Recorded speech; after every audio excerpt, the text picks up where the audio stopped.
और दिन की तरह आज भी हम जल्दी उठ गए थे शाम के 4 बजे और उठने के बाद हमने रोज के अपने दिन की शुरुआत की सूर्य नमस्कार करने के बाद जैसे ही हम फिर से सोने की तैयारी में थे तभी हमें एक फोन आया। सूचना मिली कि लाखों की तादाद में लोग प्रयागराज की ओर कूच कर रहे थे और वो भी नहाने के लिए, क्योंकि उनके घर में नहाने के लिए पानी नहीं आ रहा था। ये जानकारी मिलते ही हम भी प्रयागराज की ओर निकल गए। हमारे मन में भी जानने की इच्छा हुई कि लाखों की संख्या में लोग नहाने के लिए अपने घर से इतना दूर क्यों जा रहे हैं। ये सफर जितना देखने में आसान लग रहा था उतना ही करने में मुश्किल। कई हजार किलोमीटर की ये दूरी हमें एक दिन में ही तय करनी और इसे तय करने के लिए हमें कई नदी, नाले, पहाड़ और बड़ी बड़ी चट्टानों को पार करते हुए जाना था। रास्ते में बहुत सी बाधाएं भी आई, लेकिन उन बाधाओं को पार करते हुए हम जैसे तैसे अपनी मंजिल की ओर बढ़ रहे थे। एक बार हमारे मन में वापस जाने का विचार भी आया, लेकिन हमने अपना हौसला कम नहीं होने दिया। जैसे जैसे हम मंजिल के करीब जा रहे थे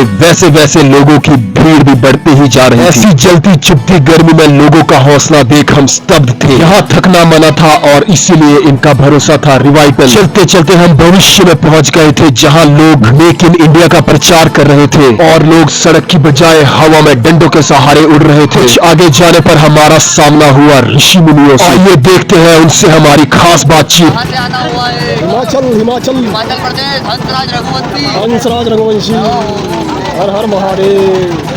ऋषि मुनियों से आशीर्वाद लेकर हमारे हौसले और भी बुलंद हो गए और हम आगे की ओर निकल पड़े। आगे का नजारा देख हमारे पैरों तले जमीन खिसक गई। लाखों की भीड़ में लोग अपने घरों से कई मील दूर सिर्फ नहाने के लिए एकत्रित हो चुके। हमने लोगों से इसका कारण जानने की कोशिश की। तो लोगों ने हमसे कहा, भाई तू अपने काम से मतलब रख। ये जवाब सुनते ही हमें समझ आ चुका था कि हमें अपने काम से मतलब रखने की जरूरत थी। इसलिए हमने भी अपना नहाने धोने का सामान निकाला और संगम में डुबकी लगा दी। डुबकी लगाने के बाद हमें पता चला यहाँ लोग अपने जन्मों जन्मों के पाप धोने के लिए आए थे। हमने भी अपने पाप धोने का फैसला किया और डुबकी लगाकर सभी पापों से मुक्त हो गए। हमें काफी देर हो चुकी थी तो हमने वापस जाने का फैसला किया। अब हम मिलेंगे किसी नए दिन किसी नए मिशन के साथ। तब तक के लिए चैनल को फॉलो और सब्सक्राइब जरूर करें। धन्यवाद।